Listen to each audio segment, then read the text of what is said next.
ਅੱਜ ਸੀਐਮ ਸਾਹਿਬ ਨੇ ਸਾਰੇ ਪੰਜਾਬ ਦੇ ਪੁਲਿਸ ਮਹਿਕਮੇ ਦੀ ਟੌਪ ਲੈਵਲ ਰਿਵਿਊ ਮੀਟਿੰਗ ਕੀਤੀ ਸੀ, law and order review meeting. All SSPs, all commissioners of police, all range ADGPs, IGs, DIGs, senior officers at headquarters including Special DGP STF, Special DGP Intelligence, Special DGP Internal Security, ADGP AGTF ਤੇ ਇੱਕ comprehensive review law and order ਦਾ ਕੀਤਾ ਗਿਆ Punjab state ਦੇ ਵਿੱਚ। Chief secretary ਸਾਹਿਬ ਅਤੇ home secretary ਵੀ meeting ਦੇ ਵਿੱਚ ਰਿਵਿਊ ਦੇ ਵਿੱਚ ਪ੍ਰੈਜ਼ੈਂਟ ਸੀਗੇ। तो सीएम साहब का पहला फोकस जी वॉर ऑन ड्रग्स सीएम साहब ने 15 अगस्त को ऐलान किया सी, उसका रिव्यू किया गया। तो इस दे विच हिदायतां दित्ती गईयां सीएम साहब वालों कि जीरो टॉलरेंस हैगी ड्रग ट्रैफिकिंग लई ते सारे पंजाब दे विच प्रॉपर्टी फोरफीचर डिस्ट्रिक्ट वाइज जिहड़े कीते गए हैगे ड्रग स्मगलर्स ने उसका रिव्यू किया गया। तो हिदायतां दित्ती गई कि प्रॉपर्टी फोरफीचर ते मैक्सीमम फोकस होना चाहिए। फोकस बिग फिश ते जिहड़े वड्डे स्मगलर हैगे उन्होंने अरेस्ट किया जाए तो इस दे नाल ग्राउंड लैवल ते इसका इंपैक्ट महसूस होना चाहिए कि जो आम बंदा हैगा पिंडां दे विच मुहल्लियां दे विच ड्रग जिहड़ी विक रही है उस ते सीवियरली उसनूं कर्टेल किया जाना चाहिए। तो हर डिस्ट्रिक्ट की हर SSP की परफॉर्मेंस रिव्यू की जाऊगी, किन्नियां FIR दर्ज हो रही हैं, किन्ने जिहड़े हैगे ड्रग्स रिकवर हो रहे हैं तो किन्ने उन्हां दी प्रॉपर्टी किन्ने करोड़ की प्रॉपर्टी सीज हुई। CM साहब नूं दस्सिया गया कि इस साल 105 करोड़ की property of drug smugglers has been forfeited. So यह एक जंगी पद्धर ते जिहड़ी war on drugs carry on की जाऊगी। दूजा रिव्यू का मेन फोकस सीगा ऑर्गेनाइज्ड क्राइम। तो सीएम साहब वालों हिदायत सीगी कि जिहड़ा ऑर्गेनाइज्ड क्रिमिनल जिहड़ा गैंगस्टर हैगा जो एक चौक दे विच क्राइम करदा ते दूजे चौक तक उसनूं पहुंचना नहीं चाहिए। पुलिस का जिहड़ा सिस्टम रिस्पॉन्स इदा एफिशिएंट होना चाहिए कि इमीजिएटली मौके ते कार्रवाई होनी चाहिए तो इंपैक्ट पता होना चाहिए। एक्सटॉर्शन कॉल्स ते again it was a zero tolerance area. दस्सिया गया कि इस साल असी 117 FIR दर्ज की एक्सटॉर्शन कॉल्स ते 150 के करीब मुलजिम जिहड़े हैगे वो अरेस्ट किए हैं।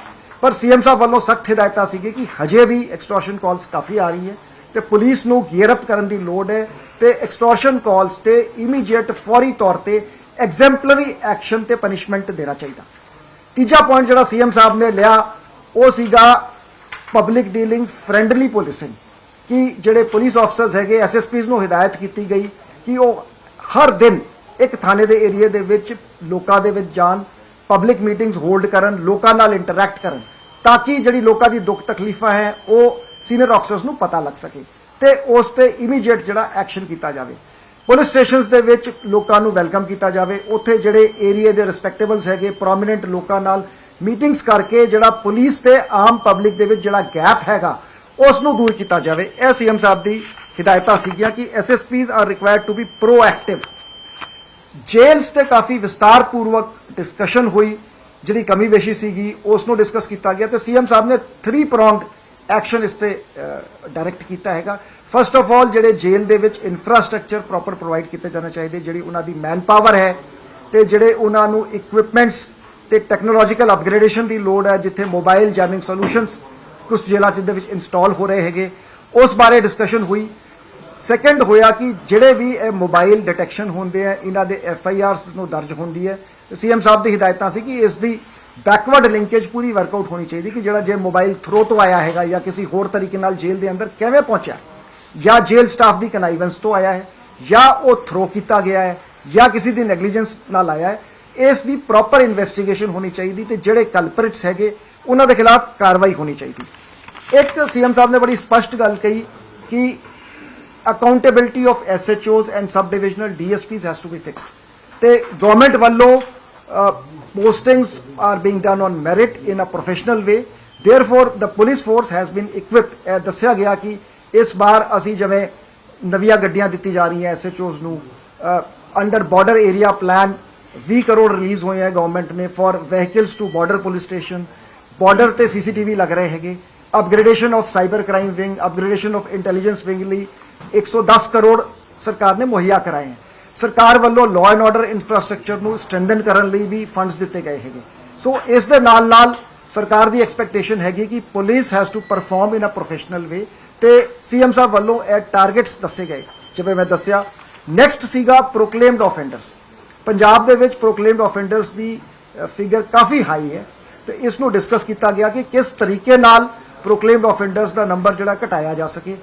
ਪੌਕਸੋ ਕੇਸਿਸ ਦਾ ਰਿਵਿਊ ਕੀਤਾ ਗਿਆ ਕਿ ਇਸ ਦੇ ਵਿੱਚ ਜਿਹੜੀ ਕੰਪਲਾਈਂਸ ਰੇਟ ਹੈਗੀ, ਮਤਲਬ rate of charge sheet submission and the rate of FIR registration, ਉਹ ਇੰਪਰੂਵ ਹੋਣੀ ਚਾਹੀਦੀ।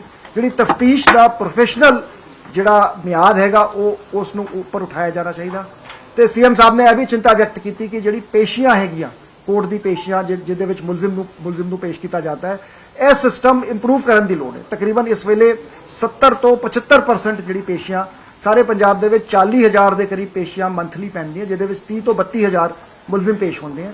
तो CM साहब डिस्कस्ड एंड इशूड डायरेक्शंस कि इसनू होर इंप्रूव किया जाए, किस तरीके नाल इसनू किया जा सकता है। इलीगल माइनिंग ते बड़ी स्पष्ट डायरेक्शंस गवर्नमेंट दी हैगी कि illegal mining is not to be tolerated and no police officer should be mixed in illegal mining. Strict action would be taken against concerned police officers. Traffic ते जिहड़ा साडा enforcement सीगा, जिहड़े ट्रैफिक चलान्स या traffic management to ensure smooth flow of traffic, वो review किए गए। ਤੇ ਇਹ ਵੀ ਦੱਸਿਆ ਗਿਆ ਕਿ SSF ਬਣਨ ਤੋਂ ਬਾਅਦ ਨੈਕਸਟ ਮੰਥ CM ਸਾਹਿਬ ਵੱਲੋਂ ਸੜਕ ਸੁਰੱਖਿਆ ਫੋਰਸ ਦੀ ਲਾਂਚਿੰਗ ਹੋ ਜਾਊਗੀ, ਜਿਹਦੇ ਵਿੱਚ 116 ਟੋਇਟਾ ਹਿਲਕਸ ਗੱਡੀਆਂ ਤੇ 26 ਜਿਹੜੇ ਸਕਾਰਪੀਓ ਇੰਟਰਸੈਪਟਰਸ, 144 ਗੱਡੀਆਂ ਜਿਹੜੀਆਂ ਉਹ ਪੰਜਾਬ ਦੇ ਹਾਈਵੇਜ਼ ਤੇ ਲਾਂਚ ਕੀਤੀ ਜਾਣਗੀ। ਤਕਰੀਬਨ 1500 ਮੁਲਾਜ਼ਮ ਫਸਟ ਫੇਜ਼ ਦੇ ਵਿੱਚ ਡਿਪਲੋਏ ਕੀਤੇ ਜਾਣਗੇ। ਰਾਉਂਡ ਦਾ ਕਲੌਕ ਇਹਨਾਂ ਦੀ ਡਿਪਲੋਇਮੈਂਟ ਹੋਊਗੀ ਕਿ ਹਾਈਵੇ ਤੇ ਹਰ 30 ਕਿਲੋਮੀਟਰ ਤੇ ਗੱਡੀ ਹੋਊਗੀ। ਇਸ ਤੋਂ ਇਲਾਵਾ ਜਿਹੜੇ ਦੂਜੇ ਏਰੀਏ ਹੈਗੇ ਸ਼ਹਿਰਾਂ ਦੇ ਵਿੱਚ, ਕਸਬਿਆਂ ਦੇ ਵਿੱਚ ਟ੍ਰੈਫਿਕ ਮੈਨੇਜਮੈਂਟ ਤੇ ਡਿਸਕਸ਼ਨ ਹੋਈ ਤੇ ਇਸ ਤੇ ਜ਼ੋਰ ਦਿੱਤਾ ਗਿਆ ਕਿ ਇਸ ਨੂੰ ਸਮੂਥ ਕੀਤਾ ਜਾਵੇ, ਜਿਹੜੇ ਬਲੈਕ ਸਪੌਟਸ ਹੈਗੇ ਉਹ ਆਈਡੈਂਟੀਫਾਈ ਕੀਤੇ ਜਾਣ। ਲਾਅ ਐਂਡ ਆਰਡਰ ਤੇ ਡਿਸਕਸ਼ਨ ਹੋਈ ਕਿ ਜਿਹੜੇ ਐਜੀਟੇਸ਼ਨਸ ਹੈਗੇ ਉਹਨਾਂ ਨੂੰ ਪ੍ਰੋਫੈਸ਼ਨਲ ਤਰੀਕੇ ਨਾਲ ਮੈਨੇਜ ਕਰਨਾ ਚਾਹੀਦਾ, ਸੋ ਦੈਟ ਆਮ ਲੋਕਾਂ ਨੂੰ, ਇਨਫੈਕਟ ਰੀਸੈਂਟ ਜਿਹੜੇ ਐਜੀਟੇਸ਼ਨਸ ਹੋਏ ਸੀ ਉਸ ਬਾਰੇ ਡਿਸਕਸ਼ਨ ਹੋਈ ਕਿ ਆਮ ਲੋਕਾਂ ਨੂੰ ਤਕਲੀਫ ਨਹੀਂ ਹੋਣੀ ਚਾਹੀਦੀ। Agitations should be managed in a proper way. Overall CM ਸਾਹਿਬ ਨੇ ਇਹ ਆਸ ਰੱਖੀ ਹੈ ਕਿ ਪੰਜਾਬ ਪੁਲਿਸ ਇੱਕ ਪ੍ਰੋਫੈਸ਼ਨਲ ਤੇ ਬਿਹਤਰੀਨ ਫੋਰਸ ਹੈ ਤੇ ਪੰਜਾਬ ਪੁਲਿਸ ਇਹ ਸਾਰੇ ਜਿਹੜੇ ਟਾਰਗੇਟਸ ਹੈਗੇ ਸਾਰੇ ਇਸ ਨੂੰ ਇੱਕ ਪ੍ਰੋਫੈਸ਼ਨਲ ਤਰੀਕੇ ਨਾਲ ਫੁਲਫਿਲ ਕਰੂਗੀ।